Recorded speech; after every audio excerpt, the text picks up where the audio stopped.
ትምህርት ጥራትን ከማረጋገጥ አንፃር እንቅፋት የሆኑበት ጉዳዮች ናቸው። ከዚህ በላይ ደግሞ ፋይናንስ ወይ በጀት የሚመደብልን በጀት በቂ ያለመሆኑ ደግሞ ግብአቶችን ለማሟላት የሚያስፈልገውን የሰው ኃይል በዛ ልክ እንዲበቃ የማድረግ የተለያዩ ትሬኒንጎችን በየጊዜው እንዲያገኝ ከማድረግ አንፃር ሞር የማስፋት ላይ ነበር እንጂ ያሉት ዩኒቨርሲቲዎች ላይ ደግሞ የሚያስፈልገውን የማሟላት ችግሮች ስለነበሩ በትክክል በቂ በጀት ተመድቦ ደግሞ የሚያስፈልገውን ትምህርት ጥራት አቺቭ ለማድረግ ወይም አቴን ለማድረግ ችግር ሆኖ በዋናነት እነዚህ ጉዳዮች ሊነሱ ይችላሉ ማለት ነው። The COVID-19 pandemic tested the sector's resilience, catching universities and leadership unprepared for the external shock. ኮቪድ የመጣ ጊዜ ያው መምህራንና ተማሪዎች እንደተለመደው አይነት የመማር ማስተማር ሂደትን ይዘው መቀጠል ባለመቻላቸው ምክንያት ሪሞትሊ ወይም ደግሞ ኦንላይን የሆነ ለርኒንግን አዳፕት ማድረግ ወይም ወደዛ ትራንስፎርም ማድረግ ተገደናል። እነኚህ እንግዲህ የተለያዩ ቻሌንጆችን አምጥተዋል። እንደ አንድ ቻሌንጅ ሊቆጠር የሚችለው የኢንተርኔት ኮኔክሽን ጉዳይ ሊሆን ይችላል። በተጨማሪም ደግሞ የተማሪዎችም ሆነ የአስተማሪዎች ቴክኖሎጂ ላይ ያላቸው እድገት ወይም ደግሞ ቴክኖሎጂን የመጠቀም ልምዳቸው የተወሰነ ቻሌንጅ አድርጓል ማለት ነው። አሁን ያለን ኢንፍራስትራክቸር አልነበረንም በወቅቱና የ3G ሞደም ከቴሌ ጋር በመነጋገር ማስተርስ በተለይ ላላቸው ዲፓርትመንቶች እነዚህ ሞደሞች ገዝተን በመስጠት ከቤታቸውን ተዘጋጅተው ያው የማር ማስተማሩ እንዲቀጥል ተደርጓል ማለት ነው። Digital education is transforming global learning, enhancing accessibility, quality, and collaboration. It empowers students with flexible learning, skills, and professional resources, revolutionizing both academics and future careers. Digital learning serves as an alternative avenue for tackling several challenges. Dr. Zelalem elaborates on the key endeavors undertaken by the Ministry of Education to digitize higher education. Top priority digital literacy ነው። ስለ ዲጂታል ነገር ስናስብ ምክንያቱም ዲጂታሊ ሊትሬት የሆነ ተማሪ መምህር ዜጋ መፍጠር ስላለብን። ሁለተኛው ብለንድድ ለርኒንግ የምንለው ብለንድድ ለርኒንግ ማለት ተማሪዎች እዛው ትምህርት ቤት ውስጥ እየተማሩ መምህራኖች ዲጂታል ኮንተንቶችን የሚያስተምሯቸውን ትምህርቶች አዘጋጅተው በዲጂታል ኮንተንት ትምህርት መስጠት ማለት ነው። ብለንድ ይሆናል። ፊዚካሊ ሲያስፈልግ ይሄዳሉ። ፔዳጎጂውም ተቀይሯል። ዲስ ዴይስ አሁን ፍሊፕድ ክላስሩም ነው ብሎ መምህር 3 ሰዓት ሙሉ ከሚያስተምር አንድ ክፍል ውስጥ ሆኖ መጀመሪያ ኮንተንቶቹን አቬል አድርጎ ተማሪዎች አንብበው መጥተው ክፍል ውስጥ ሞር ዲስከሽን ነው የሚሆነው። ይሄ ብለንድድ ለርኒንግ ነው። ይሄ ምን ያስችላል? ተማሪዎች ኤኒዌር ኤኒ ቦታ ሆነው ትምህርትም ክላስም ቢያመልጣቸው መማር ይችላሉ የሚለው ነው። During the COVID-19 pandemic, there was a swift global adoption of digital technology in the field of education. Both students and teachers enthusiastically welcomed novel learning approaches. Despite facing obstacles such as policy disparities, limited access to e-learning resources, and the need for improved digital skills, the question remains, how can e-learning contribute to enhancing the entire teaching and learning process? Digital education is not separately thing that we talk about, but it has to be aligned with the educational policy, with the national economic development, and also with the global aspirations for better educational provision. On the other hand, this is a very good opportunity where Ethiopia can provide its knowledge, culture, tradition to the global community using digital repositories, and where we can use e-learning to give education about Ethiopia and Ethiopian to the global community. So now this is the right time. Digital learning አሁን ካለን የለርኒንግ ሲስተም ጋር ብናዋህደው ኤጁኬሽን ላይ ሞር ፎከስ እናደርጋለን ማለት ነው። ኖሌጅን አኳየር ለማድረግ ብዙ አክሰስ ይኖረናል። አሁን ደግሞ ዘመኑ የኢንተርኔት ነው፣ የዋይፋይ ነው። እዚህ ላይ ትምህርታችንን ስናስገባው አሁን ያለን የትምህርት አካሄድ አለ ፌስ ቱ ፌስ፣ ለጥያቄም ማመቹ ነው። ለምንፈልገው ነገር አክሰስ ይኖረናል። ቤትም ገብተን ደግሞ በኢለርኒንግ ተጠቅመን ኖሌጃችንን እናሳድጋለን ብዬ አምናለሁ። As part of MOE's digital education initiatives, the e-learning for strengthening higher education, e-SHE, is thriving to turn challenges into opportunities in the digital education sector. The e-learning for strengthening higher education is a multi-stakeholder initiative which is being implemented by 5 partners. The main objective or mission of the project is improving the quality, accessibility, relevance, and resilience of higher education by leveraging digital.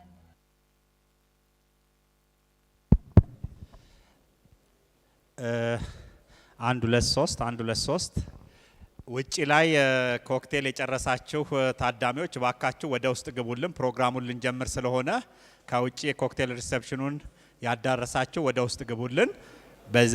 ከ3 እስከ 5 ደቂቃ ባለው ጊዜ ውስጥ ፕሮግራማችንን እናስጀምራለን።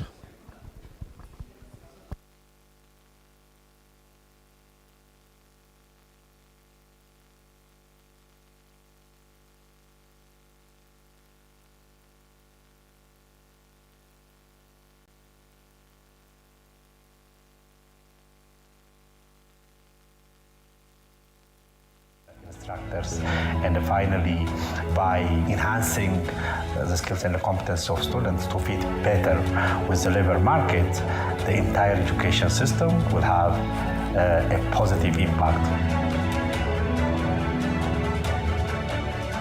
The major challenges in terms of resource, in terms of getting an appropriate leadership, in terms of availing infrastructure, inputs for the education, especially modern inputs for teaching education at higher level, which is a technology-based education that would fit the demand of a 21st century student. To succeed in digital education in Ethiopia's higher education, collaboration among stakeholders is crucial. The Ministry of Education leads with universities and the campus. Solving connectivity and device issues requires telecoms, partners, and the private sector. The quality assurance and accreditation of digital content such as courses and programs need to be revised by the ETA to maintain the expected standards.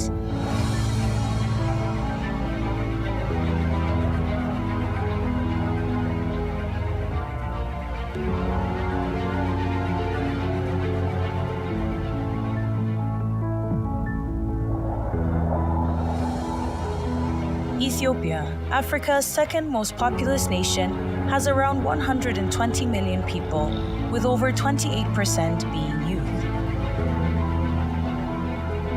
This high youth ratio emphasizes the need for increased investment in education, as they are the upcoming generation pursuing higher education. Ethiopia as a country in the last 3 decades have seen massive expansion in education. By doing so, Ethiopia has reached to millions of children and kids. And the last 3 decades, we have expanded not only the higher education, but also the general education. Right now, as we speak, Ethiopia has over 26 million students from KG to higher education. እንግዶቻችን ልንጀምር ስለሆነ ባካችሁ ከውጭ ያላችሁ ወደ ውስጥ ግቡልን። Ladies and gentlemen, as we are heading to start our program, can you please get in to the hall? Public institutions as of 2022. Despite significant government investment, Ethiopia's tertiary education enrollment ratio remains around 11%. ወይ በቃ አንቺ ጋር ይቀመጥ ስልኩ። ፕሮግራም ማየት አለብኝ። From deterioration in quality and lack of relevance due to gaps in education quality infrastructure. እንትና ሃይ ሪዞሉሽን ዲዛይን ቨርሽን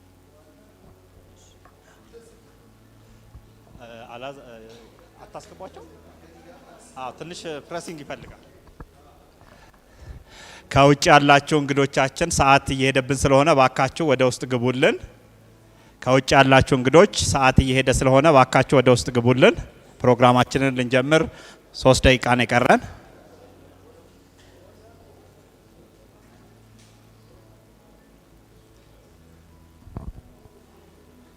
Guests outside, as we are heading to start our program in the next 3 minutes, can you please step in to the hall?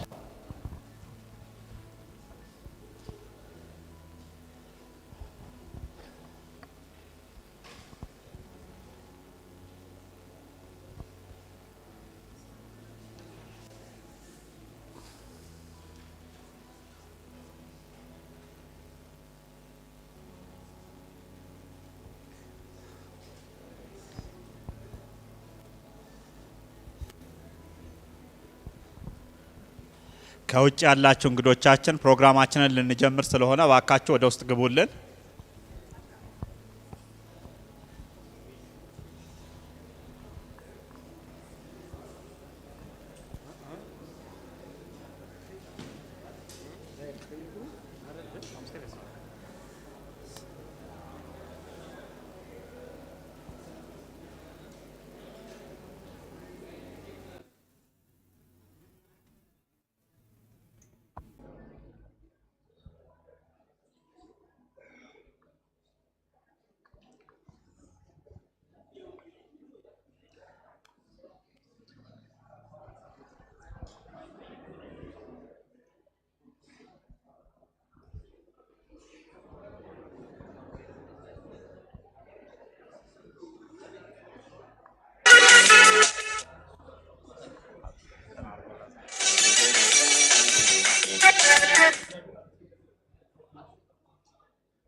ዶክ ወደፊት ነው ፕሊዝ ከዚህኛው ይሸንተና ፕሊዝ have a seat ዶክተር ሳሙኤል ቁጭ በል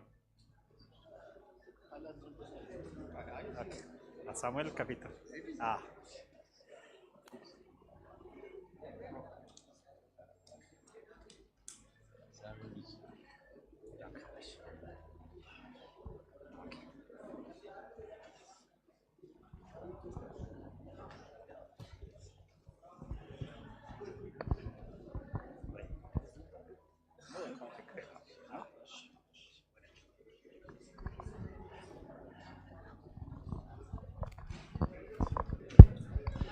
ከውጭ ያላችሁ እንግዶቻችን ፕሮግራማችንን እየጀመርን ስለሆነ ወደ ውስጥ ግቡልን።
Ethiopia, Africa's second most populous nation, has around 120 million people, with over 28% being youth. This high youth ratio emphasizes the need for increased investment in education, as they are the upcoming generation pursuing higher education. Ethiopia as a country in the last 3 decades have seen massive expansion in education.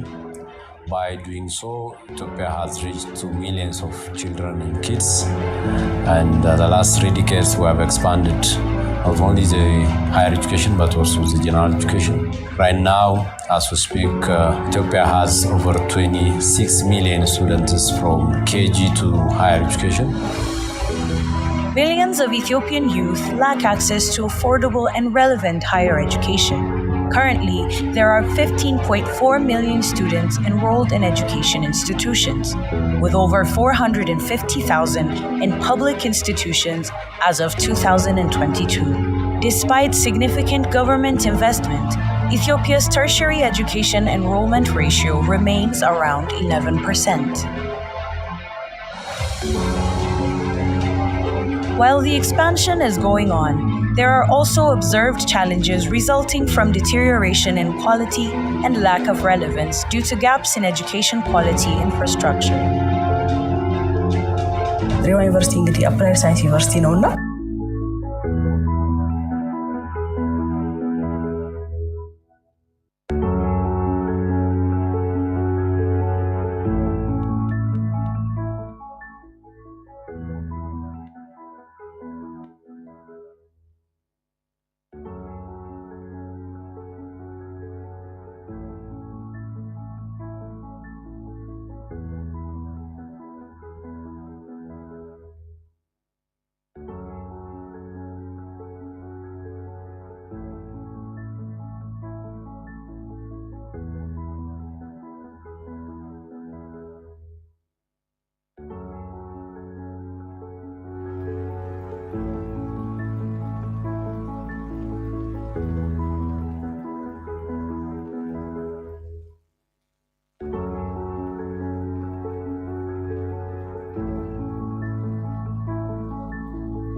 ፈልጋለሁ።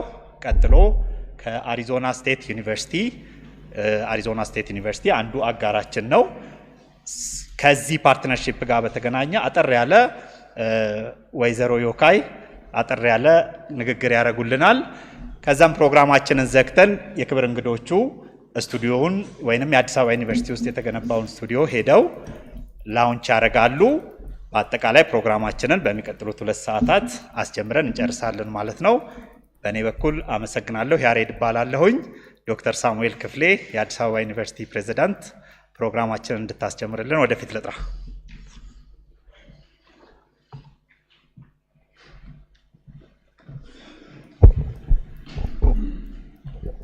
ሰላም አላችሁ። ከመሸ ብዙ ንግግር እንዳናሰለቻችሁ እኔ መጣሁት እንኳን ደህና መጣችሁ ለማለት ነው። ፕሮፌሰር ባህሩ ዘውዴ፣ ፕሮፌሰር ሐሰን መሐመድ የአዲስ አበባ ዩኒቨርሲቲ ስራ አመራር ቦርድ አባላት፣ ሰለሞን አብርሃ የዶክተር ሰለሞን አብርሃ የሚኒስትሩና የቻንስለራችን ተወካይ፣ አብዮት ባዩ ሚኒስትሪ ኦፍ ኢኖቬሽን ቴክኖሎጂ የሚኒስትሩ ከፍተኛ አማካሪ፣ ወንድሜ ብርሃነ መስቀል ዶክተር ብርሃነ መስቀል ጠና የኮተቤ ትምህርት ዩኒቨርሲቲ ፕሬዝዳንት፣ ጀነራል የመከላከያ ዩኒቨርሲቲ ኮማንዳንት፣ ባልደረቦቼ ምክትል ፕሬዝዳንቶች፣ ዶክተር ዘላለም አሰፋ ከዚህ ፓርትነርሺፕ ጀርባ ብዙ ስራ የሰራው ወንድማችን፣ ያሬድ ሻሾኔን በመወከል እዚህ ያላችሁ ሁላችሁንም በማገረጋችሁ እንኳን ደህና መጣችሁ ወደ አዲስ አበባ ዩኒቨርሲቲ ማለት እፈልጋለሁ። የአዲስ አበባ ዩኒቨርሲቲ ከተመረጡት ዩኒቨርሲቲዎች አንዱ በመሆን የዚህ ፕሮጀክት ተጠቃሚ በመሆኑ በዚህ ስራ ውስጥ ላለፋችሁት በሙሉ ከሁሉም በላይ ደግሞ የሀብት ምንጩን በመምራት ለትምህርት ያለን ውግንና በማሳየት ረጅም መንገድ አብራን የመጣው ወንድማችን ሞክሼ ሳሙኤል ያለው እጅግ በጣም እናመሰግናለን።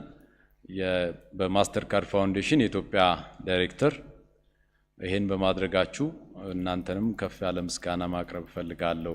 ወደ ንግግሬ ከመግባቴ በፊት የአዲስ አበባ ዩኒቨርሲቲ ይሄ ፕሮጀክት እንደ ዩኒቨርሲቲ ለጀመርነው የስትራቴጂክ ፕላን አንድ አቅም ይሆነናል ብለን እናምናለን።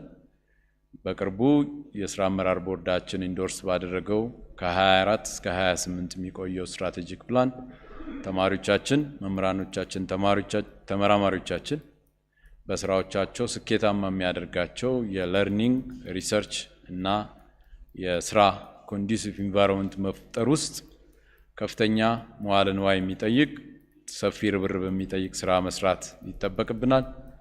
በማስተር ካርድ ፋውንዴሽን ሀብት አቅራቢነት ከፓርትነር ዩኒቨርሲቲ ከአሪዞና ስቴት ዩኒቨርሲቲ ትምህርት ሚኒስቴር ይሄንን ፕሮጀክት በማሳካቱ በመጀመሪያ እንኳን ደስ ያላችሁ። ለአዲስ አበባ ዩኒቨርሲቲ ደግሞ ለጀመረው ጉዞ ትልቅ አቅም ስለሚሆን በዩኒቨርሲቲው ስም በማኔጅመንቱ ስም ምስጋና ማቅረብ እፈልጋለሁ። የዛሬ ፕሮግራማችን እንደተባለው እንደ ሀገር የጀመርነውን የዚህን የከፍተኛ ትምህርትን ዘላቂነት ማረጋገጥ፣ በቴክኖሎጂ መደገፍ፣ ከፍተኛ ትምህርትን ጥራት ያለው ተገቢነቱ የተረጋገጠ ለማድረግ በሁሉም አቅጣጫ የተጀመሩ ስራዎች አንድ ማሳያ የሆነ የዲጂታል ስቱዲዮ ምረቃና ስራ ማስጀመር ለትምህርት ኢትዮጵያ የሰጠችውን ትኩረት እንደ አዲስ አበባ ዩኒቨርሲቲ ደግሞ የተሻሉ ተማሪዎችን ለመሳብ ለማቆየት የተሻሉ ምሩቃንን ለማፍራት ለጀመርነው ስራ እጅግ ስለሚረዳን በዚህ ፕሮግራም በመታቀፋችን በድጋሚ ያመሰገንኩ የዛሬ ፕሮግራማችን እንዲሳካ እየተመኘው እንኳን ደህና መጣችሁ። ይህ ከንጉሱ በተሰጠን ቤት የምንሰበሰብበት አዳራሽ ከፓላስ ወደ ካምፓስ የተቀየረ ቦታ በጣም ውብ ቦታ የጋራ ሀብታችን ነው። እንደ ስቱዲዮ ሁሉ በጋራ እንድንጠቀምበትና የኢትዮጵያን ልክ ከፍ እንድናደርግ በማክበር እጠይቃለሁ። አመሰግናለሁ።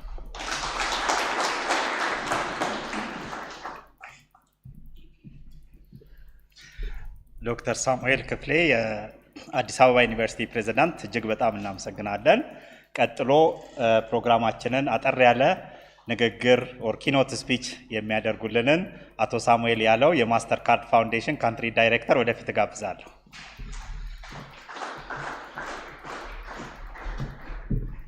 እንደምን አመሻችሁ. Good evening for our colleagues who may be challenged to listen in Amharic. And we're happy that you joined us from SU and probably from other places. Professor Bahru and ሌሎቻችሁም በጣም እጅግ የምናከብራችሁ እዚህ ያላችሁ አስተማሪዎቻችን፣ ወገኖቻችን፣ መሪዎቻችን፣ ሌሎችም የሥራ ኃላፊዎች ዶክተር ሳሙኤል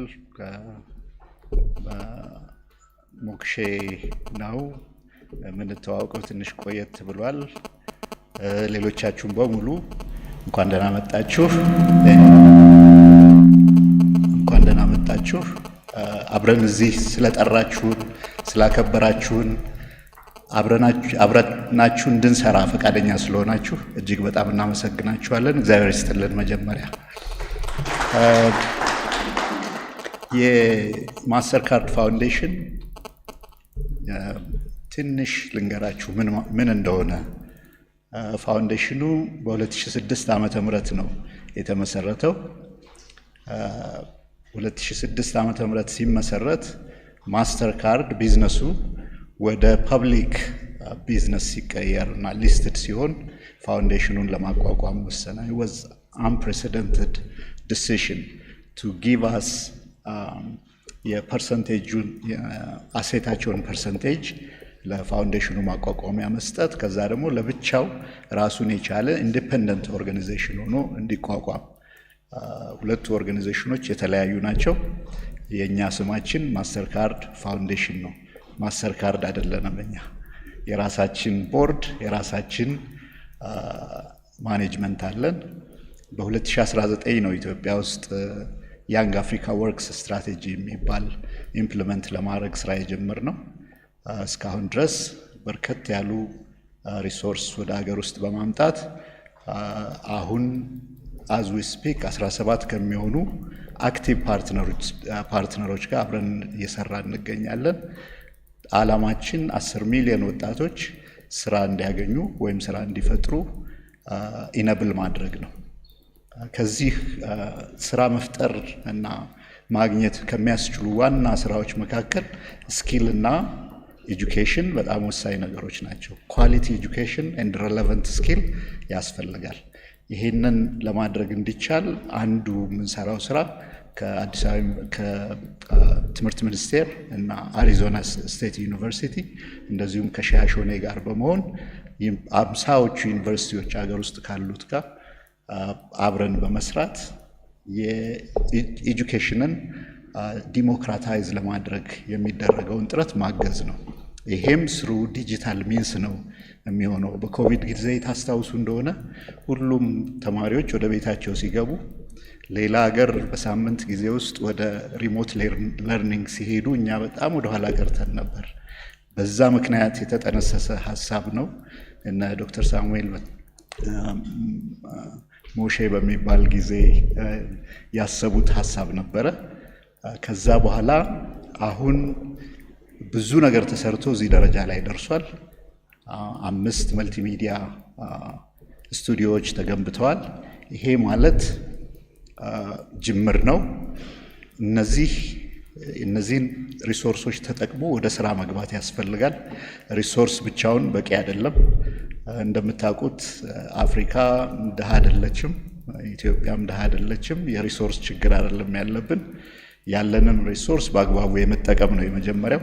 ይሄ ደግሞ ከማይንድ ሴት ይጀምራል፣ ከስኪልን ከማጠንከር ይጀምራል፣ አብሮ ከመስራት ትን ይጨምራል። አሁን ባለን ሪሶርስ ተጠቅመን እንደዚሁም ደግሞ ያሉንን ደግሞ እያባዛን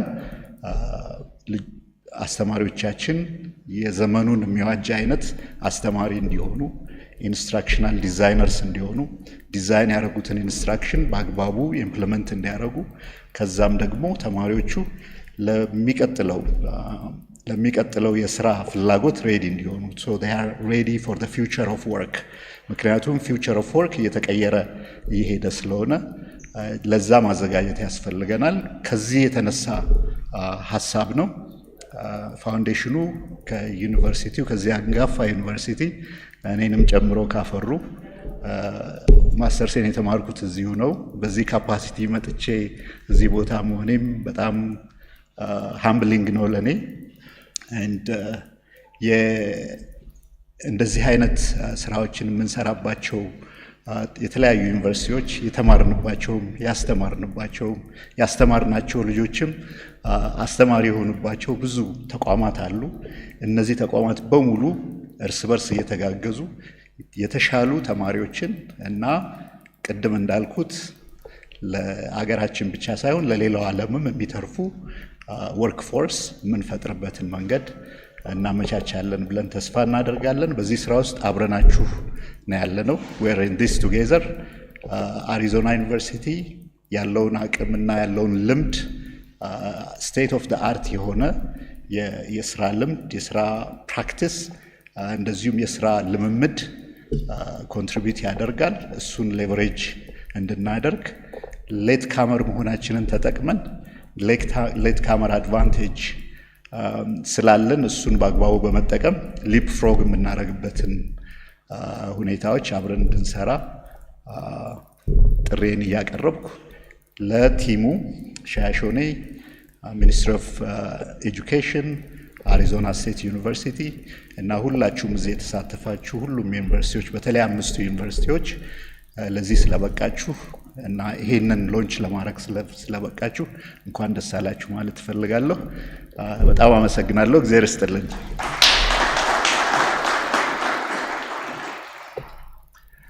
አቶ ሳሙኤል ያለው የማስተር ካርድ ፋውንዴሽን ካንትሪ ዳይሬክተር በጣም እናመሰግናለን ስለሰጡን የኪኖት ስፒች ከዚህ በመቀጠል የኢፌዴሪ ትምህርት ሚኒስትርን ወክለው የመክፈቻ ንግግር የሚያደርጉልን ዶክተር ሰለሞን አብርሃ ባኮት ነው ወደ መድረክ ልጋብዝ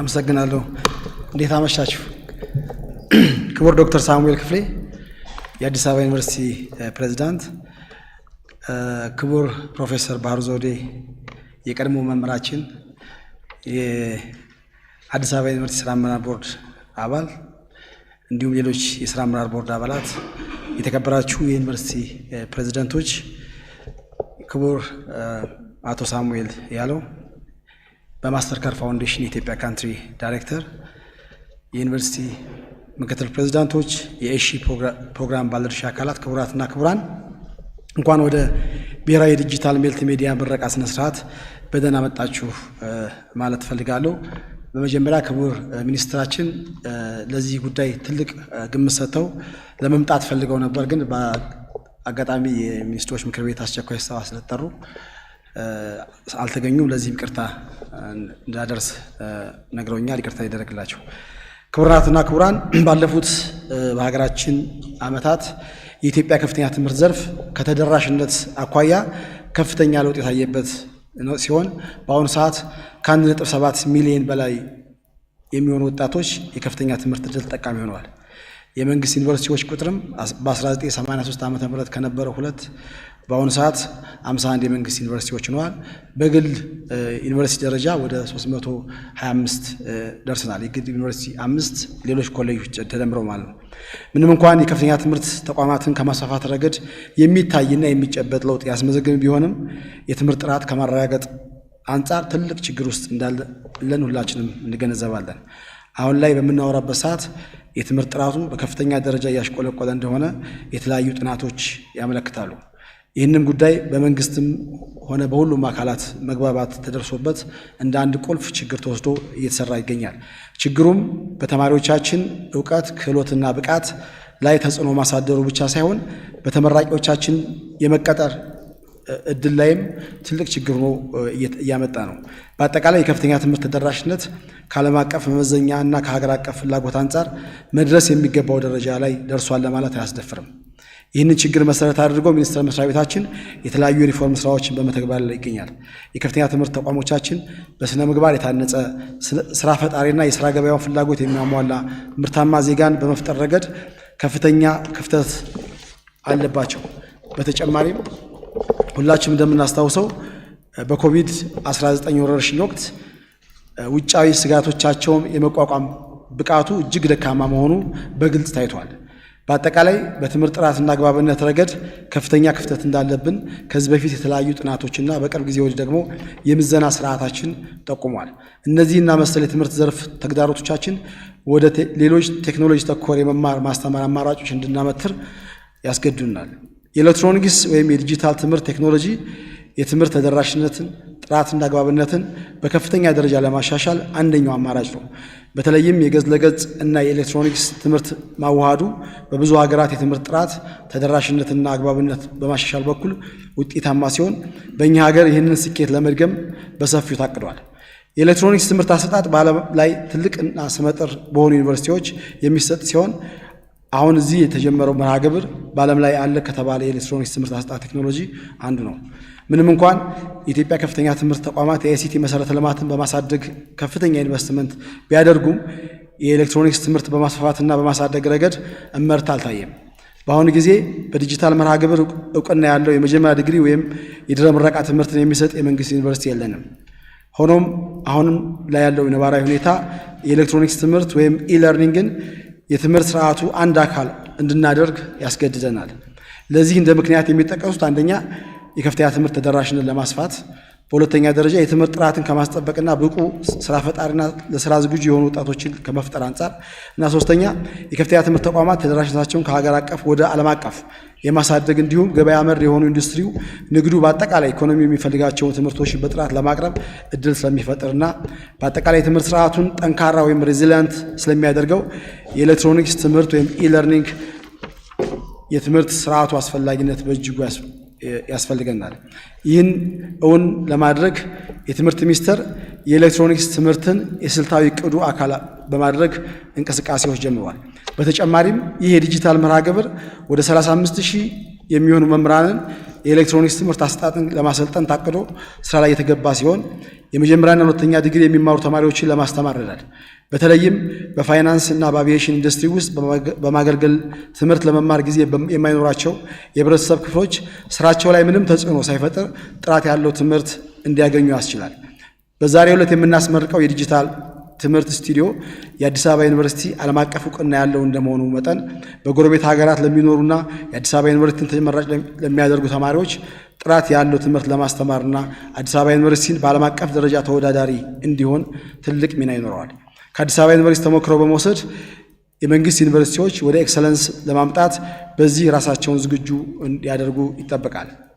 በሌላ በኩል የዩኒቨርሲቲዎች ራስ ገዝነት ተግባራዊ እየሆነ ባለበት በዚህ ጊዜ የዩኒቨርሲቲዎች የራሳቸውን የገቢ እንዲፈጥሩ ያግዛል።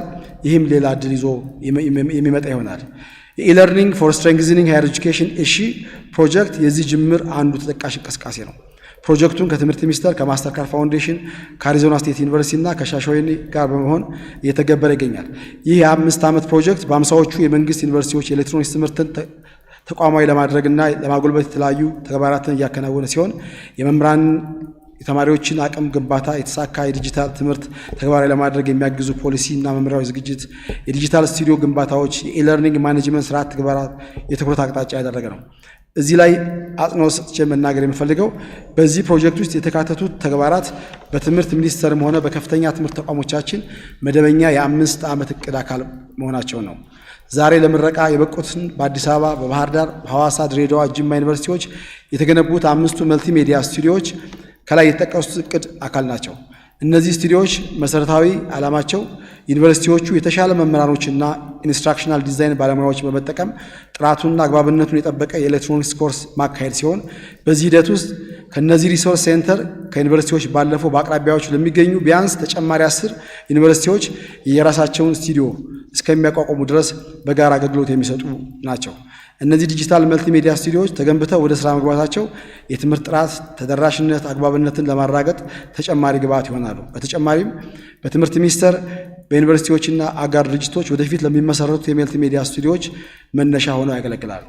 እነዚህ ስቱዲዮዎች እና በአጠቃላይ በኢለርኒንግ ፎር ስትሬንግዘኒንግ ሃየር ኤጁኬሽን የሚተገበሩ ስራዎች የኤሌክትሮኒክስ ትምህርትን በከፍተኛ ትምህርት ውስጥ ለመጀመር መሰረት የሚጥሉ ናቸው ብለን እናምናለን።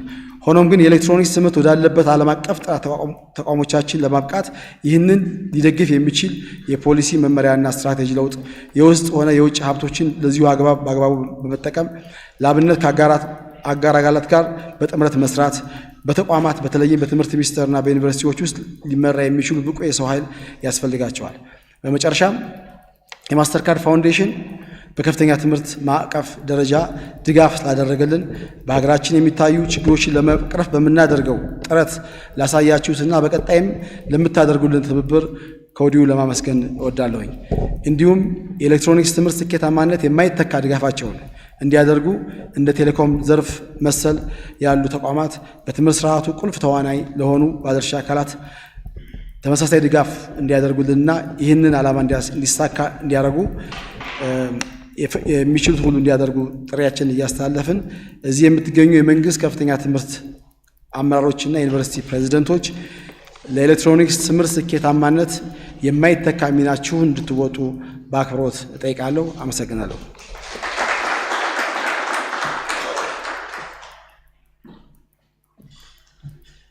ዶክተር ሰለሞን አብርሃ የኢፌዴሪ ትምህርት ሚኒስቴር ተወካይ ስላደረጉልን የመክፈቻ ንግግር እጅግ እናመሰግናለን። አንድ ሁለት አናውንስመንቶችን በዛው ልናገርና ወደሚቀጥለው ፕሮግራም እንሄዳለን። አንደኛው ያው ቀደም ሲል እዚህ ጋር የምታዩዋቸው ኪውአር ኮዶች ፕሪንት የተደረገ ነገር የለንም። ፕሮግራም ስኬጁሉን ቀደም ብለው ዲስፕሌይ አድርገዋል። አሁን ደግሞ ጥያቄም ካላችሁ ምናልባት ይሄ የጥያቄና የመልስ ኢንተራክቲቭ ብዙ ጊዜ አይኖረንም አፓረንትሊ፣ ግን ደግሞ የተወሰኑ ፊድባኮች በሞባይል ስካን አድርጋችሁ ስትልኩልን ቲሙ ከኋላ ያለው ካፕቸር አድርጓቸው ክሪቲካል የሆኑ መመለስ ያለባቸው ካሉ እንመልሳለን። ግማሾቹን ደግሞ ወስደን አኮርዲንግሊ አክት እናደርግባቸዋለን። እሱን አናውንስ ላድርግ ብዬ ነው።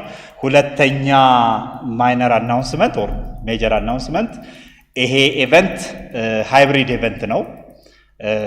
እዚህ በአካል የተገኘነው አለን። ኦንላይን ደግሞ ከአዋሳ ድሬዳዋና ከጅማ ዩኒቨርሲቲ ፕሬዝዳንቶችና አካዳሚክ ቫይስ ፕሬዝዳንቶች እየተከታተሉ ነው ማለት ነው። በኋላ ላይ እነሱን ካሉበት አስገብተን ደግሞ የተወሰነ ንግግር እንዲያደርጉልን እናደርጋለን ወደ መጨረሻው ላይ ማለት ነው።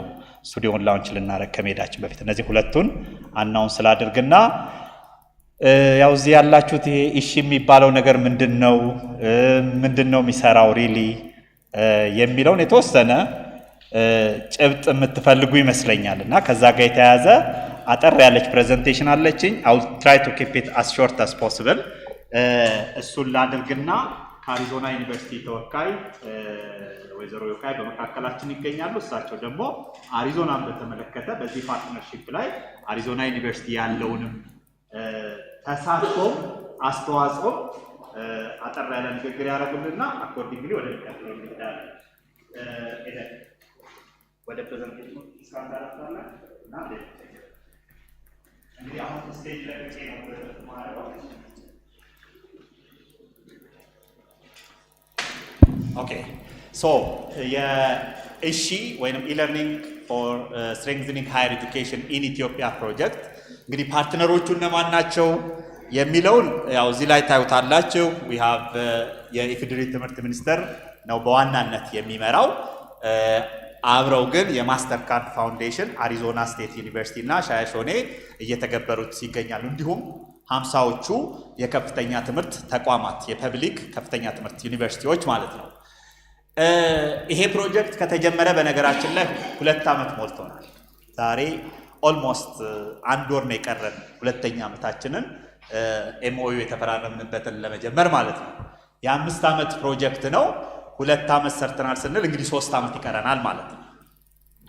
እንደ ፕሮጀክት በዋናነት የሚያጠነጥንባቸው 5 መሰረታዊ ቁልፍ ነገሮች አሉ። ከነዛ ውስጥ አንደኛውና ትልቁ ሂውማን ካፓሲቲ ዲቨሎፕመንት የምንለው ነው። ይሄ ሂውማን ካፓሲቲ ዲቨሎፕመንት የምንለው መምህራኖችንና ተማሪዎችን ያማከለ መምህራኖችንና ተማሪዎችን ያማከለ ስንል በከፍተኛ ትምህርት ተቋማት ላይ የሚገኙ ሁሉንም መምህራንና ሁሉንም ተማሪዎች እዚህ ላይ የምታዩቸው 35000 መምህራን 800000 ተማሪዎች የሚሉት ሁሉንም በሚለው ይሄ ቁጥር እንግዲህ ከጊዜ ከፍ ሊል ይችላል። ፕሮጀክቱ ሲቀረጽ የነበረው ቁጥር ዛሬ ላይ ላይኖር ይችላል። አሁን ያለውን የሀገሪቱን ነባራዊ ሁኔታ ሁላችንም እንረዳለን። ግን ኤግዛክት ነምበሩን ከምንለው ሁሉንም በሚለው እንቀይረው የተሻለ ይመስለኛል። ከዛ በሁለተኛ ደረጃ እንግዲህ እነዚህን መምህራኖች በተለይ ደግሞ የምንሰራው ዲጂታል ኤጁኬሽንን ወይም ዲጂታል ኮንቴንትን በማዘጋጀት አቅማቸውን ማጎልበት፣ የተዘጋጀውን ትምህርት ደግሞ በአግባቡ በመስጠት አቅማቸውን ማጎልበት፣ ተማሪዎቹም ዲጂታል ኤጁኬሽንን ተጠቅመው እንዴት ዕውቀታቸውን ክህሎታቸውንና ሌሎችንም ፐርሰናል ስኪሎቻቸውን ያሳድጋሉ የሚለው ነውና እሱ ዋነኛው ትልቁ ኢንተርቬንሽናችን ነው። በሁለተኛ ደረጃ የለርኒንግ ማኔጅመንት እና ስቱደንት ኢንፎርሜሽን ሲስተም ወይንም ኢንተርፕራይዝ ግሬድ ሃርሞናይዝድ የሆነ የለርኒንግ ማኔጅመንት ሲስተምን ኢምፕሌስ ማድረግ I think I can swap the language a little bit because we still have our colleagues from Arizona State University. So I think like the second thematic area that the ISHI is undertaking is the LMS and the SIS. Here we are aiming all the 50 public universities to own an enterprise grade learning management system, which is a bit of nationally harmonized. Then I think the human capacity development and the learning management system pillars particularly are led by our partner Arizona State University. We are very glad that we have the team from Arizona State University among us today, and we are continuing other works over the coming days here in Addis Ababa University. So I think በእንግሊዘኛ መቀጠሉ ብዙ ችግር የለውም ብዬ ወደ እንግሊዘኛው እያዘነበልኩ ነው ለሁሉም እንትን እንዲሆን so the third thematic area where this intervention is emphasizing is resource center inauguration. I think we already, like the aim was to build 5 resource centers, which we are today officially inaugurating. Of course, building a resource center is not an end. It's not an end. So I will come a little bit later. But I think as an intervention, this is one of the components. Then I think the issue of institutionalization is very critical. Whatever we do, it has to have an institutional structure. That institutional structure actually starts from the ministry. It flows down to the universities. We need to have an organization structure, a legislation system, or an academic legislation system that acknowledge, support, and enable digital education. So the institutional component, institutionalization component, we have already, like we have policies, we have guidelines, and we have directives. Last but not least, the number might look small here, but this is like a kind of springboard. So developing a digital content is a critical component of this intervention. So under the project, we are working on 2 model courses, which we already finished, but we are also working with universities and the instructors to build more. So I think those are the 5 intervention areas, and they look holistic. It has a kind of like holistic intervention component. But I think like the thinking behind this intervention is digital education. It's an alternative form of education delivery, or it is like a kind of mechanism to enhance the existing education delivery. So it enhances the existing, or it also gives option to deliver other modalities. I think the whole thinking is it will enable universities to deliver quality, resilient, relevance, accessible education, and ultimately the graduates who come through this will be a best fit to the labor market and the people who are able to create jobs. In fact, I have to mention a bit about the resilience aspect, because this whole ISHI project was actually the idea of the ministry and the universities to work on e-learning has been there for long. But the COVID-19 pandemic actually speeded up or necessitate to realize e-learning as an alternative sooner than later. So these are all the reasoning. So I think I should not take you too much. I think, like I said, institutionalization is one of the components. Under institutionalization, we are developing policies, we are developing guidelines, and also we are developing directives. So far, we have developed the policy and it is approved by the ministry. Also, the guideline has been approved by the ministry. Directive, which you see on a circle down there, completed but not yet approved. And I believe it is going to be approved over the coming few weeks. So the whole thinking now is, again, I think putting a piece of paper, which, and putting it somewhere is not an end. The whole thinking is universities cascade this, make use of it, and adjust their internal working practice, working procedures accordingly. So the execution or cascading of the policies, guidelines, directives across universities is an important component. I think this probably also answers some of the questions which we have been getting from university leadership as far as like who is going to manage the multimedia studios, how are we going to get those skills and the talents, and how the structure could be embedded within the universities. I think a little bit moving to the second, I think model course, please like take this concept model. Here we are only talking about model, but the aim is based on the models, the universities will do or keep doing their own. So I think here we have developed two model courses, a model course, mathematics for natural science students, and also a model course on emerging technologies. These both courses are offered at freshman level. The reason why we did it at freshman level is I think somehow these are the most complicated courses, and also if we do the complex courses, to give example, then the easier courses can easily be adopted. And these are a bit of the processes that we went through. I must acknowledge, like when we were developing these model courses, I think like a number of university instructors,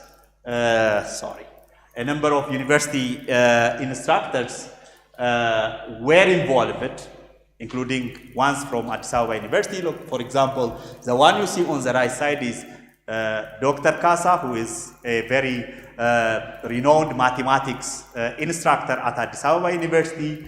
So we brought instructors from different universities to develop the module. We also brought instructional design experts to check the pedagogy, create proper storyboard that aligns with digital content delivery. And then we brought also very good multimedia professionals to do proper videos and audio editing or sound editing. At the end, this whole process has to be tested and reviewed by both subject matter specialists as well as pedagogy specialists. I must also acknowledge the involvement of Arizona State University team in these aspects. They have been very actively participating in the process in giving feedback based on their experience, because Arizona has an enormous experience when it comes to digital education, digital content delivery, and they have been actively supporting throughout the process and commenting to enhance these two model courses, the quality of these two model courses. I think this one I will just pass over because there is a short video which we are going to display. Then I think the human capacity development, already I mentioned this is one of the major chunk of the intervention under this project. So we have, I think like we have three components, or call it two components. As far as instructors are concerned, we are training on instructional design capacity building, and also we are training on digital content development and delivery capacity, which we call the later masterclass training, where we are aiming all the 35,000 instructors at higher education of public universities to be part. And we are going to do this, I think Arizona State University leading the whole process. They are training TOTs, but also they are training a bit like beyond TOTs. And so far, I think like it is a little bit 1 year and something since we started. Currently, we have 225 active TOTs. 32 TOTs have already been certified doing the cascading at their respective university. And of course, we have also 4,727 instructors who are progressing on masterclass training, and then 1,964 already completed. And we have 1,554, which I think is the waiting list to start masterclass. Generally, the momentum that we found recently as far as instructors interested in masterclass training is very positive. And I hope the university leadership, your recent active engagement really helped, and I hope that will continue over the coming period. And on instructional design, I think like we already graduated back in December at Redoa, 32 instructional designers, and we are expecting 18. Actually, this 18 is going to be certified. This morning we were already talking at the Ministry of Education. So I think the instructional designers, these are the ones who are certified by Arizona State University, who took 8 months training, and this is kind of like postgraduate diploma on digital instructional design experience. And we are expecting some more, another cohort coming this year, plus we are also expecting cascading of this on a light or fast track version. This morning, this has been one of the critical discussions. So in a nutshell, so the issue, the capacity building is a critical component where we are expecting university leadership and university community to own and make themselves part of it. I think the last piece, which I'm talking, is the learning management system or students' information system. Here again, as I mentioned, I think we are developing a platform. So we have infrastructure, we have people trained, and we have content developed. We need a platform to deliver that content, or like leveraging all this combination. And the LMS is the piece that gives the universities to launch those platforms. So I think as a progress so far, I think where we, I think as a progress so far, so we have already done single sign-on. I think these are a bit technical. Single sign-on configuration for 47 universities, and 27 universities have already their own LMS, including at Sawa University. Definitely the 5 resource center universities already have their own LMS, and we are also pulling students to be part of the system. So one of the critical precondition for students to be part of the system is they need digital identification, and that digital identification which we are using is an institutional email account. So students, so far our universities do not have the experience of offering university email ID to students, but now we are changing the whole practice. Each university offering over 200,000 students, email account has been created, of which 71,000 already uploaded into the system. I think like this is the last slide.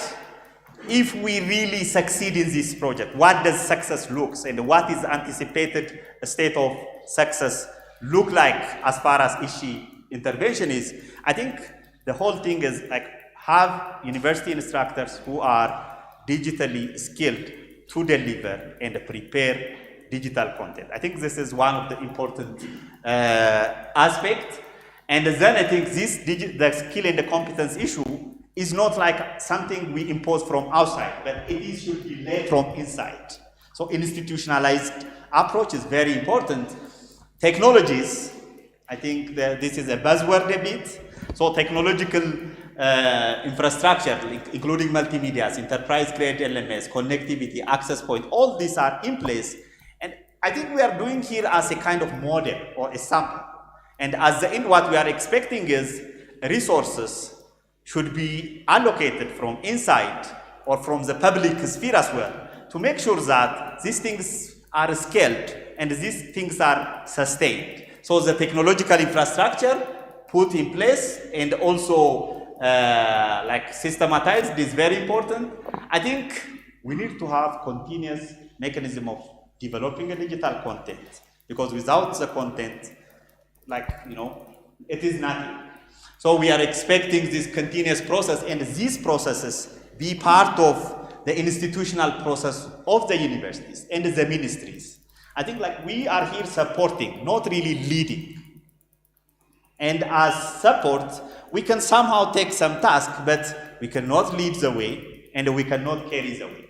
So that's very important. I think the last is, I hope in the next 2 years, at least 5 Ethiopian universities will start online masters or online degree program. Thank you.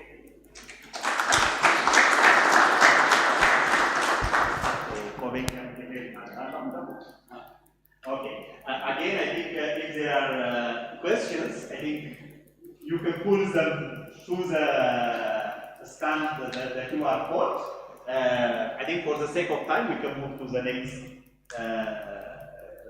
guest of speaker. Yokai, I'm looking at you. So it's good actually, I started talking in English and then you continue as a medium of, Yokai she is the director for Africa Initiatives at Arizona State University, and on behalf of Arizona State University, Yokai is delivering us anything. Over to you, Yokai. Thank you, Yared. You see the stool that they had to give me because I'm very tall. So thank you for organizing that. Good afternoon, Adenim Welachu. Before I start, I also want to just thank Dr. Samuel for having us here at Addis Ababa University and for hosting us for the rest of this week with the training that we'll be doing here. Honorable Minister, esteemed representatives of the Ministry and the Ministry of Education, university presidents, faculty, staff, and distinguished guests. I extend warm greetings first from our university president, Dr. Michael Crow, and the entire Arizona State University community. Our collaboration with the Ministry of Education, Shayashone, and the MasterCard Foundation exemplifies a model for higher education transformation.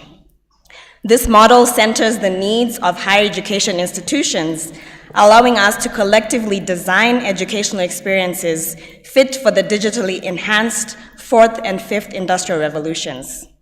Together, we are propelling Ethiopian higher education into the digital future and ensuring broader access to quality education for all. So we are really honored to join you today to mark a truly historic moment, the inauguration of the 5 multimedia studios as part of the ISHI project. On behalf of Arizona State University, I extend my deepest congratulations to the visionary leaders and dedicated teams driving this transformative initiative, set to revolutionize higher education in Ethiopia. These multimedia studios represent far more than just physical spaces at these 5 cluster-lead universities. They also symbolize innovation and progress, laying the groundwork for future investments towards creating quality digital teaching and learning experiences that will resonate for generations to come. The inauguration of these state-of-the-art facilities is a testament to the tireless efforts and unwavering commitment of the ISHI project team. This achievement marks a significant stride towards achieving the project's overarching goals: enhancing education quality, increasing accessibility, and bolstering the resilience of higher education in Ethiopia. At Arizona State University, we take great pride in our partnership with the ISHI project. Our institution has a rich history of global engagement, working collaboratively with partners worldwide to advance education and foster innovation. Through initiatives like the ISHI project, we strive to leverage our expertise and resources to address pressing challenges and create meaningful impact in communities around the globe. As we celebrate this milestone today, we recognize the pivotal role of African youth in unlocking the continent's potential. Education serves as a cornerstone of human capital development, empowering youth to contribute meaningfully to Africa's growth. As more young people in Africa and in Ethiopia continue to demand higher education access, it is our role and responsibility as education representatives and leaders to facilitate that access and to open more doors to more people. Of course, we recognize our limitations with space, number of trained faculty, and resourcing. However, technology and online learning provide viable solutions to scale that access. Our openness as education leaders and ability to identify and plan for a digital future and to build processes and systems and infrastructure today that will impact the future of learning is imperative for securing the future of higher education in a digital world. Ethiopia continues to be at the forefront of thinking about and planning for a possible future where those who wish to engage in higher education will have the opportunity to do so. As ASU, we are proud to be invited to the table to co-develop that future with you all. This partnership underscores ASU's commitment to scaled access, inclusive excellence, and global impact. As our charter spells out, we at ASU measure ourselves not by whom we exclude, but by whom we include and how they succeed. Our engagement in Africa aims to expand inclusive educational opportunities at all levels and co-create a brighter future for the continent and the world. Ethiopia remains a focal point of ASU's global initiatives, reflecting our belief in technology and innovation as catalysts for educational advancement. Our faculty and staff have for years found meaningful and impactful partnerships with so many of your institutions and other stakeholders across the country. Our mutual commitments to creating better futures for our youth and the openness to innovation and being pioneers of the transformative change we seek to achieve have been our unifying traits. So the launch of these multimedia studios marks a significant leap forward in Ethiopia's journey towards a digital future. These studios will enable higher education institutions to create high-quality learning materials accessible to learners across the nation.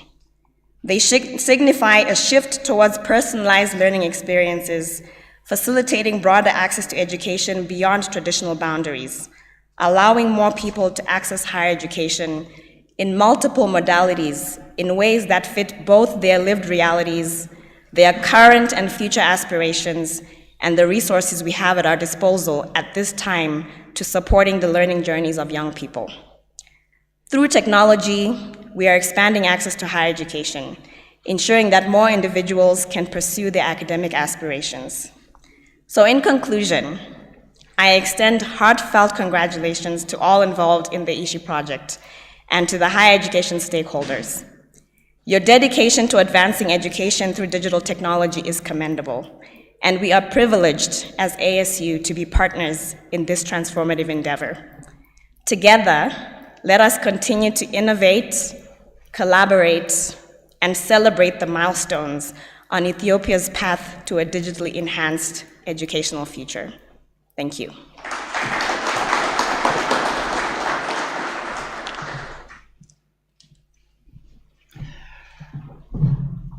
Thank you very much, Yokai, for giving us critical remarks and how Arizona State University sees or engages in this partnership, and Arizona has been very instrumental to the success of this project, and we look forward this partnership to continue. Then, according to our program, we have a very short 6 minutes video.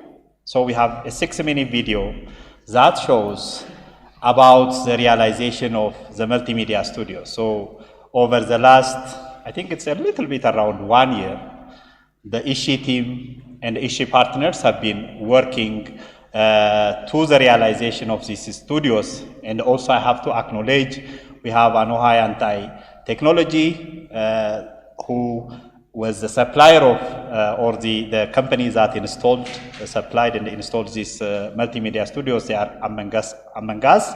So the team will play the 6-minute video before we move to the next program. Eden, over to you.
Thank you. This is a bit of ፕሮሰሱ እንዴት እንደሄደ ሂደቱን ሃይላይት ለማድረግም ነው። ግን we also have some critical lessons that I would like to highlight. It's not really one of the things, I think, are there guests from the Ministry of Finance? I would like to acknowledge. So I think we got, through the Ministry of Education, we got the duty-free approval from Ministry of Finance, and their support has been very critical. Both Dr. Iyob and Wezero Samerta, I think they gave us the duty-free clearance, which really made us, I think, not only enhance the speed, but also saved cost. I would like to acknowledge Ministry of Finance. And also, the National Bank of Ethiopia, normally, like we requested, but they called to Professor Brahanu, and then they checked, okay, is this a project, part of the ministry project? Yes. So they give us national non-residence account option, which means the incoming forex, rather than going through the surrender policy, we can utilize, particularly this budget line, we could utilize it for the import of the equipment. So these two, there are many other institutions other than, of course, the four partners who have greatly played a role, but I want to acknowledge the Ministry of Finance and the National Bank of Ethiopia. But the strategic implication of this is, I think, going forward, when our universities are looking more and more of these studios, I think a case approach of management for duty-free import or forex allocation might not be viable. So this is a bit of an assignment that I'm looking at Dr. Solomon, Dr. Zalalem. As a ministry, we might need to have a regulation or a system that puts digital education, tax-free privilege issues, digital education, foreign exchange allocation issues into the limelight. But I would like to acknowledge their support, their positive support in this process. Now I think we have 4 university presidents or academic vice presidents waiting. 2 minutes, I think I took the leverage to talk more for myself and then restrict the university presidents. So we have the 4 presidents to do a 2-minute speech before we move to the next program schedule.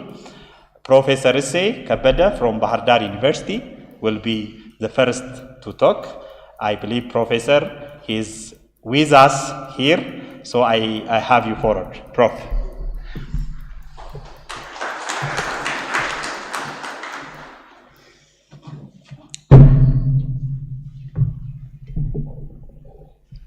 እንደምን ዋላችሁ።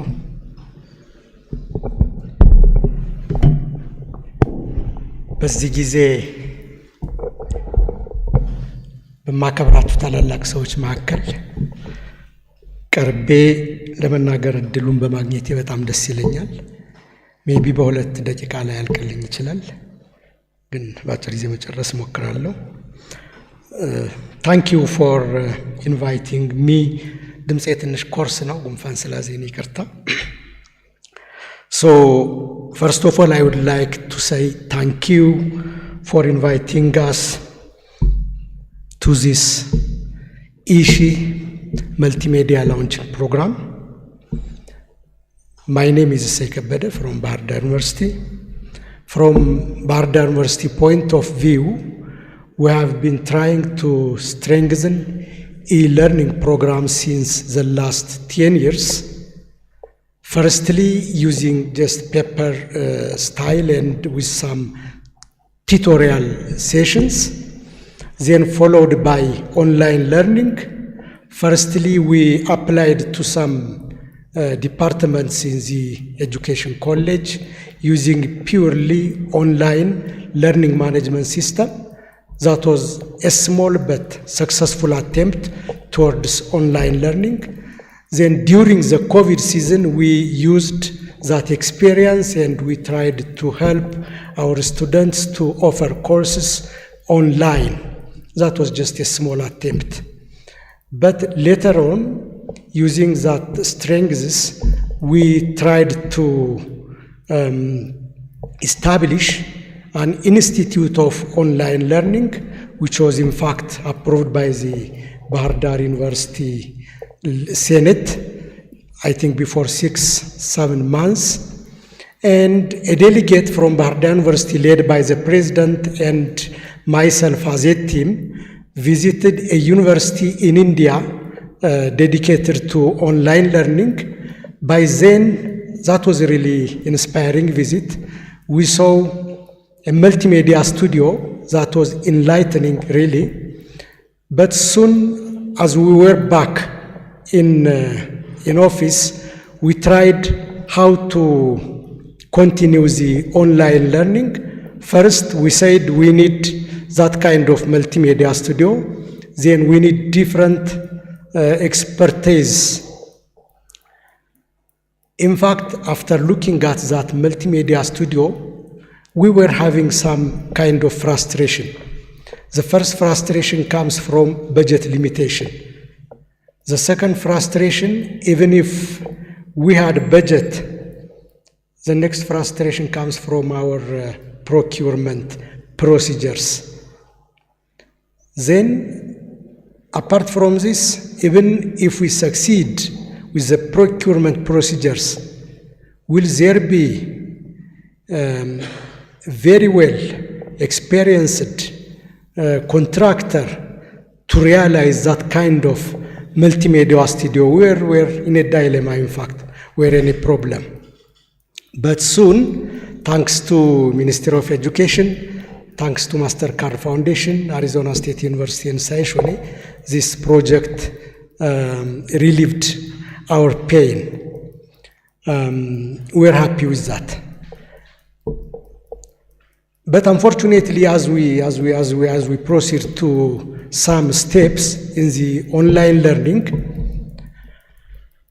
due to unrest in our region, it was followed by an internet blockade, which again made us lag behind the issue schedule. Later on, after the internet service was released again, we tried to cope up with the calendar. By now we are comfortable, we feel we are comfortable, because we have by now created institutional email for 100% of our staff. That's one success. For nearly 10,000 students, we have created institutional emails. Still, we are working on that.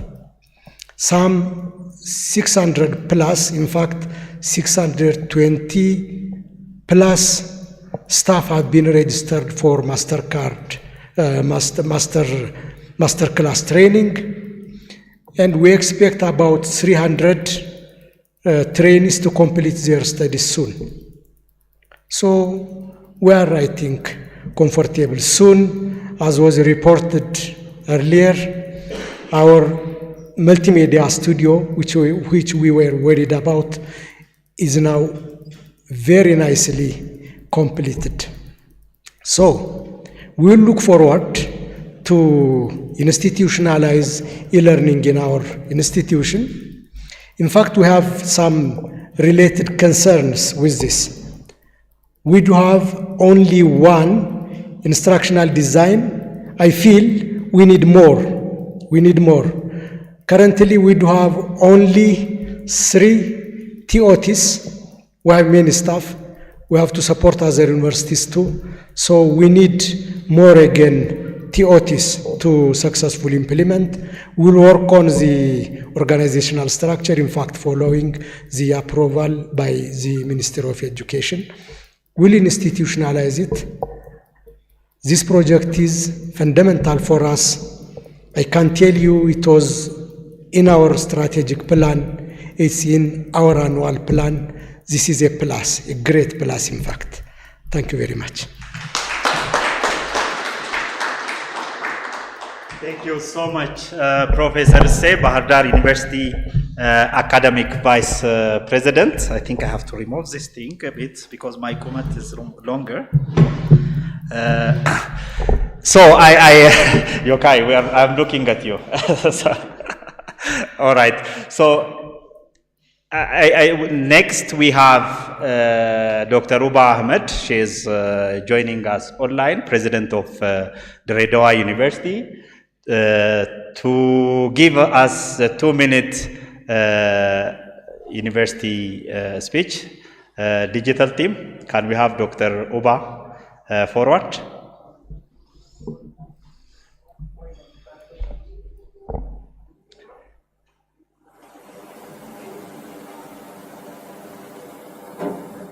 Dr. Uba ይሰማል?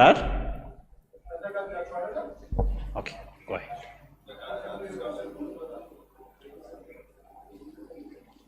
ምልክት መስጠት ይኖርባቸዋል ይመስለኛል. So, all right. So,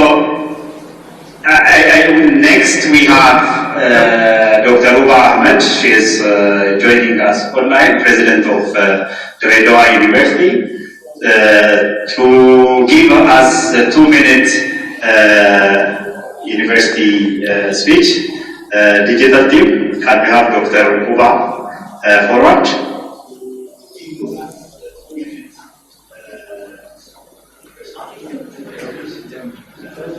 እንዴት አመሻችሁ? ኡባ አደም እባላለሁ። የድሬዳዋ ዩኒቨርሲቲ ፕሬዝዳንት ነኝ።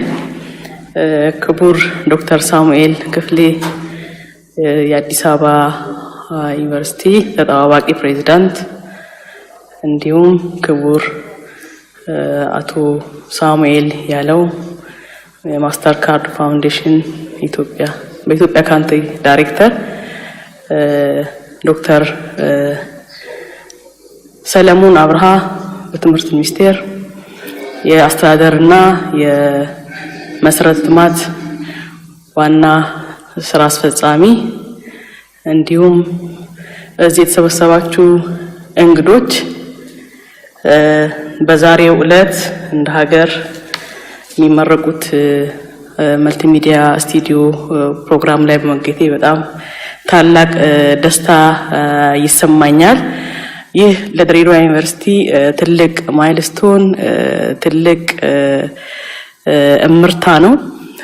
ዩኒቨርሲቲያችን ከፈርስት ጀነሬሽን ዩኒቨርሲቲዎች መካከል ተመርጦ ይህን እድል በማግኘቱ ትምህርት ሚኒስቴር፣ ማስተር ካርድ ፋውንዴሽንን እና ሁሉንም ባለድርሻ አካላቶች በራሴና በዩኒቨርሲቲው ስም ላቅ ያለ ምስጋና ለማቅረብ እፈልጋለሁኝ። እንግዲህ 5 ዩኒቨርሲቲዎች እንዲሁም ያው ይሄ መልቲሚዲያ ስቱዲዮ ለሁሉም ዩኒቨርሲቲዎች ስራ ላይ ይጠቀሙበታል ተብሎ ነው የሚታሰበውና እንግዲህ የ5ቱን ዩኒቨርሲቲ ፕሬዝዳንቶች እንዲሁም ማህበረሰብ እንኳን ደስ አላችሁ ለማለት እፈልጋለሁኝ። እንግዲህ በዛሬው ዕለት ይህ የምናስመርቀው በጣም ዘመናዊ ስቴት ኦፍ ዘ አርት የሚባል ፋሲሊቲ እንደ ሀገርኛ እንግዲህ የኮቪድ ወቅት ያጋጠመን ችግር እናውቃለንና ከኢለርኒንግ ጋር በተያያዘ በጣም ወደ ኋላ አይቀረን ቢሆንም ይህ እንግዲህ ያው በንቆይም ዛሬ እዚህ መድረሳችን እንደ ሀገርም ትልቅ ስኬት ነው የሚል እምነት አለኝ። እንግዲህ ያው ትሬኒንጉ ቀጥሏል። እዚህ ላይ ሁሉም መምህራኖች እንዲሳተፉ ተማሪዎቻችንም በተዘጋጁ 2 ሞዴል ኮርሶች ላይ እንግዲህ ትምህርታቸውን እንዲከታተሉ ለማድረግ ዝግጅት እያደረግን እንገኛለንና ይህ እንግዲህ ትልቅ አቅም ነው ለሁላችንም። ሁላችንም በድጋሚ እንኳን ደስ አለን እንኳን ደስ አላችሁ ለማለት ፈልጋለሁኝ።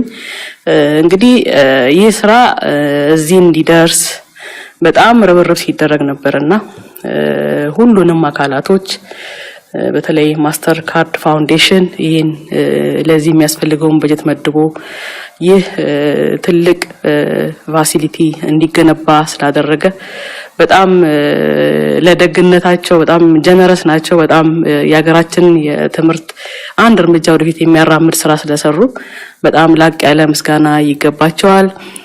ሻያሾኔ ቲም በጣም ዴዲኬትድ ያላቸውን ኤክስፐርቲዝ ምንም እንትን ሳይሉ ይህንን ተልኮ ስላሳኩ የሻያሾኔ ቲምን በጣም ላመሰግን ፈልጋለሁ። ትምህርት ሚኒስቴር ሁሉም አካላቶች በጣም እናመሰግናለን። ሁላችንም እንኳን ደስ ያለን። እንግዲህ ለዚህ ስቱዲዮ ቀጣይነት አይ ቲንክ የሰለጠኑ ባለሙያዎች ኮሚትመንት በጣም ያስፈልጋል። በተለይ የአይቲ ባለሙያዎች ሰልጥነው እዚህ ላይ ይሄን ስቱዲዮ ደግሞ ለመጠቀም የሁላችንም ያው እውቀት ክህሎቱ እንዲኖር ያስፈልጋል። ከምንም በላይ በተለይ ስኪሉ ለሁላችንም ወሳኝ ስለሆነ እንግዲህ በተቀመጠው ስኬጁል መሰረት እኛም የሚያስፈልገውን የሰው ኃይል ለማሰልጠን ርብርብ ማድረግ ይኖርብናል። እንግዲህ ድጋፋችሁ ሁሌም አይለየን ለማለት ፈልጋለሁኝ። በጣም አመሰግናለሁኝ። እንኳን ደስ አለን ሁላችንም። አመሰግናለሁኝ። መልካም ምሽት ይሁንላችሁ። እናመሰግናለን። እኛም ከዚህ በመቀጠል እስክትዘጋጁ ድረስ ትናርግ ሬዲ ናቸው። ኦኬ 2 ዩኒቨርሲቲዎች ይቀሩናል። ከዚህ በመቀጠል የሐዋሳ ዩኒቨርሲቲ የአካዳሚክ ቫይስ ፕሬዚዳንት ዶክተር ፍስሐ ኦንላይን ናቸው። ዶክተር ፍስሐን ከሐዋሳ ስቱዲዮ ኮኔክት ያደርጉናል። ዶክተር ፍስሐን ሬዲ? እሺ ዋይል ስለዚህ እናንተ ሬዲ እስክትሆኑ የተወሰነ እንትን እናደርግ። ሶ አይ ቲንክ እነዚህ መልቲሚዲያ ስቱዲዮዎች ያው ቅድም እንዳልኩት መጨረሻ ገና ይቀራቸዋል። አሁን አጠቃቀማቸውና ያጠቃቀም ሂደቱ በጣም ኢምፖርታንት ነው።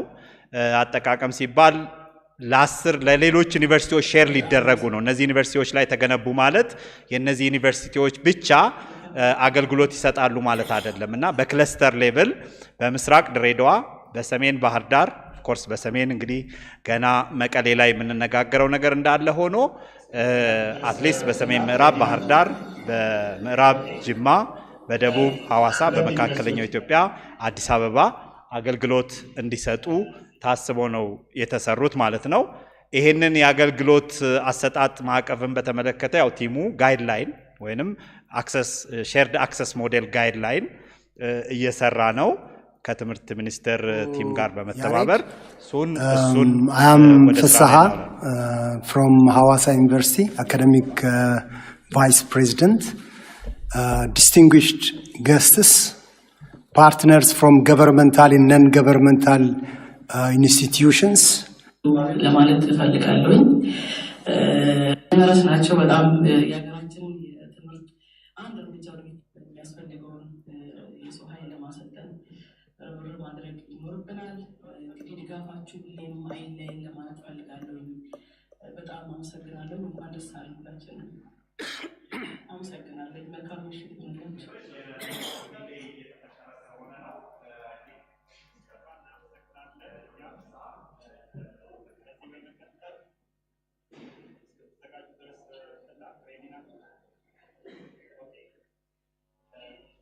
ዩኒቨርሲቲዎች ይቀሩናል። ከዚህ በመቀጠል የሐዋሳ ዩኒቨርሲቲ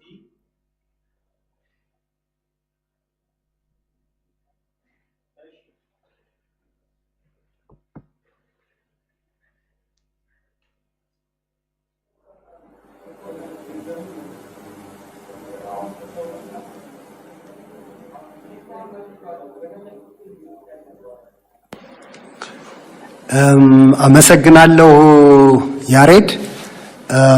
I am Fasaha from Hawassa University, academic vice president, distinguished guests, partners from governmental and non-governmental institutions, ladies and gentlemen. It's an absolute honor and pleasure to be part of this inaugural ceremony for the launch of a multimedia studio at 5 different universities, including Hawassa University. Currently, Hawassa University is in a critical juncture on the path to be an autonomous research university. It's worth noting that, in contrast to the past couple of decades, we are currently placing the utmost priority on quality education, relevance, and accessibility of higher education. This commitment is clearly outlined in our 10 years strategic plan document. Moreover, the introduction of our multimedia studio today is expected to play a pivotal role in our endeavors to improve the quality of education. Through a blended learning approach, this studio will contribute to the enhancement of our educational practices in the near future. Blended learning is expected to provide flexibility, improved engagement, and a personalized learning experience. It allows us to move away from the traditional model where a teacher's lectures in front of the classroom and all the students are expected to progress at the same pace. Instead, it empowers the students to learn at their own speed, ensuring a solid understanding of new concepts before moving forward. A classroom environment that incorporates blended learning naturally fosters learners' autonomy, self-regulation, and independence, all of which are crucial for success. In this regard, the multimedia studios that we are launching today is expected to play a pivotal role in realizing our strategic plan to provide quality education in a blended manner. It will also facilitate efficient delivery of distance education for selected programs offered by Hawassa University. Moreover, the studio can be utilized by other higher education institutions in our vicinity, further promoting collaboration and sharing of resources. Lastly, I would like to extend my heartfelt appreciation to our ministry, the MasterCard Foundation and Shaya Shone for their instrumental roles in bringing this studio to fruition. Thank you all.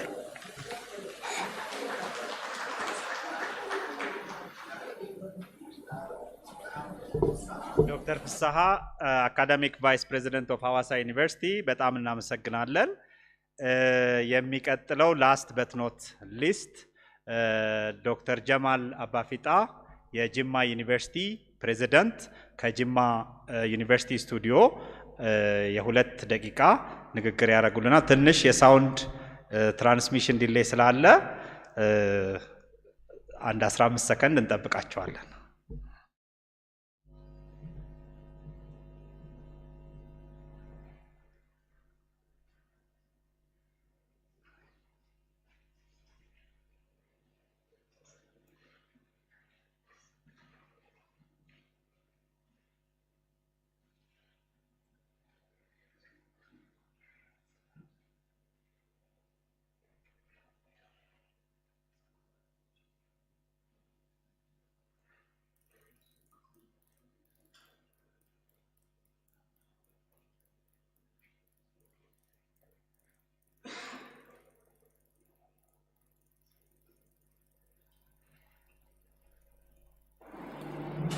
I think I have to start. አመሰግናለሁ። ጀማል አባፊጣ እባላለሁ። የተከበራችሁ የዚህ ፕሮግራም ታዳሚዎች እንደየማዕረጋችሁ እንደምን አመሻችሁ።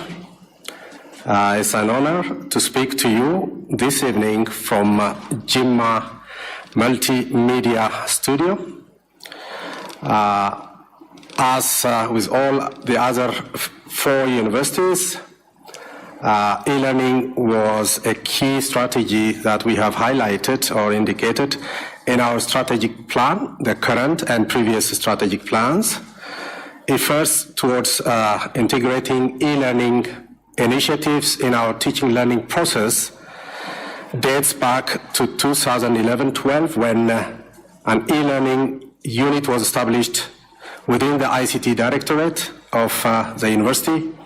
An e-learning coordinator was then appointed and an institutional policy for e-learning was issued the next year to institutionalize these efforts.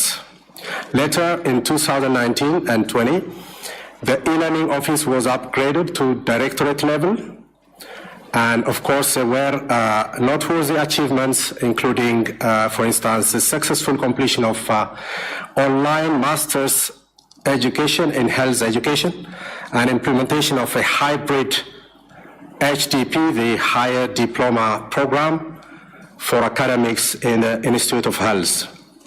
Despite these strides, however, the overall success was sporadic and fell short of expectations.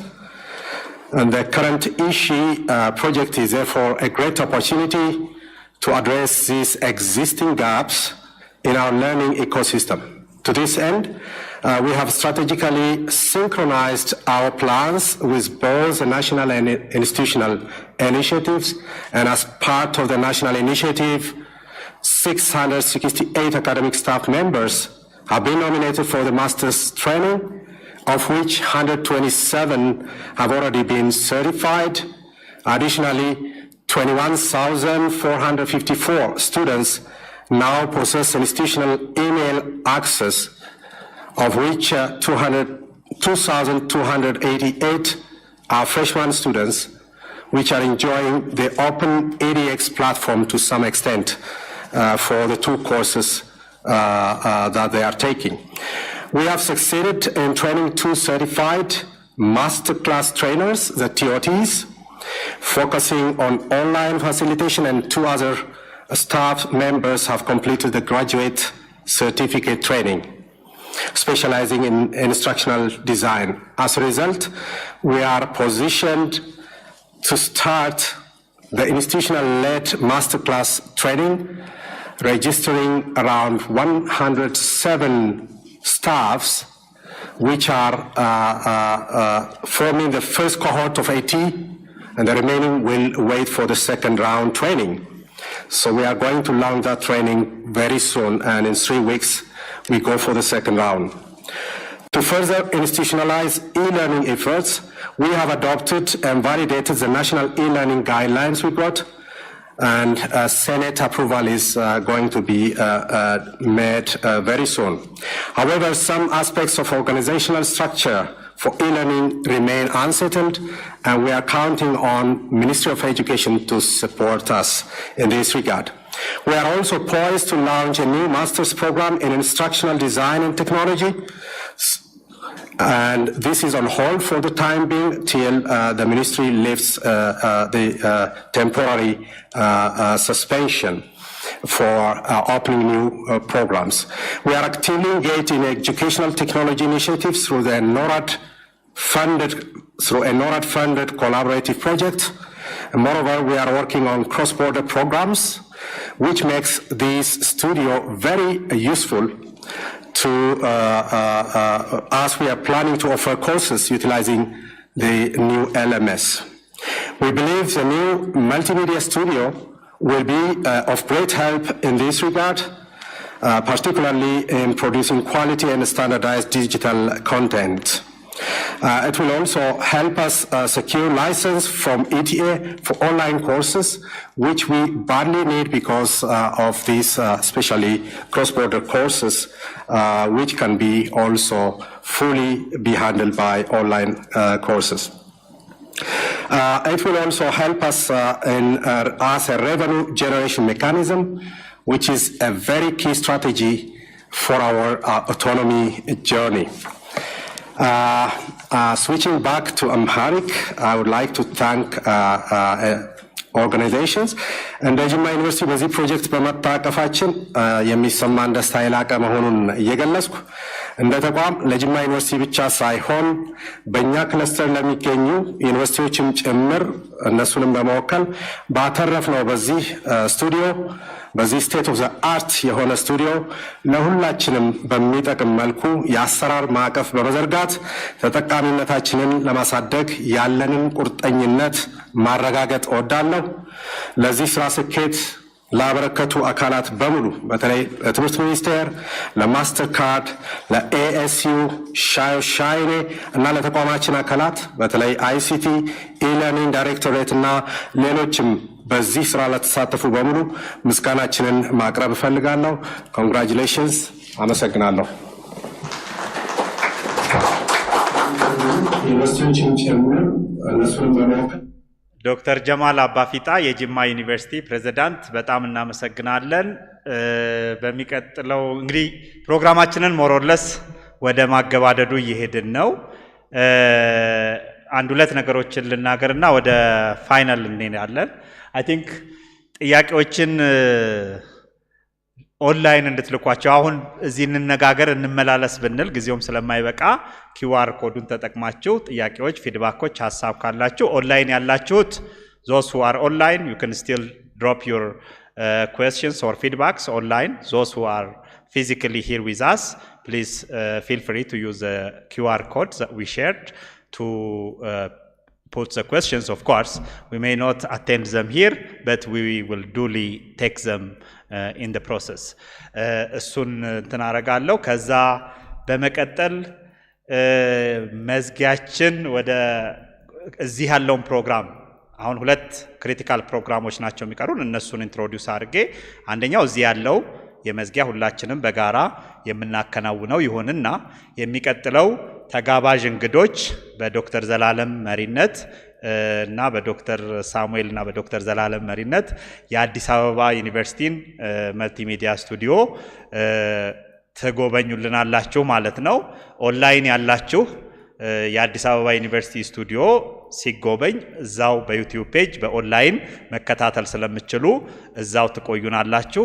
ፊዚካሊ እዚህ ያላችሁት ግን ከሚቀጥለው የመዝጊያ ስነ ስርዓት በኋላ ወደ የቤታችሁ መሄድ የምትችሉና ሌላ ጊዜ ደግሞ ስቱዲዮቹን የመጎብኘት ፍላጎት ሲኖር you are always welcome. I think Dr. Sami, on your behalf, I am taking a bit. አዲስ አበባ ዩኒቨርሲቲ በማንኛውም ሰዓት እዚህ ላላችሁ ለማስጎብኘትም በተለይ ደግሞ ዩኒቨርሲቲዎቹ ለመጠቀምም they are here. የመዝጊያ ፕሮግራማችን የሚሆነው የኢትዮጵያ ህዝበ መዝሙር ይሆናል። ሁላችንም ለኢትዮጵያ ህዝበ መዝሙር ለመዘመር አንድ ጊዜ እንነሳና በጋራ እንትናርግ።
እናመሰግናለን።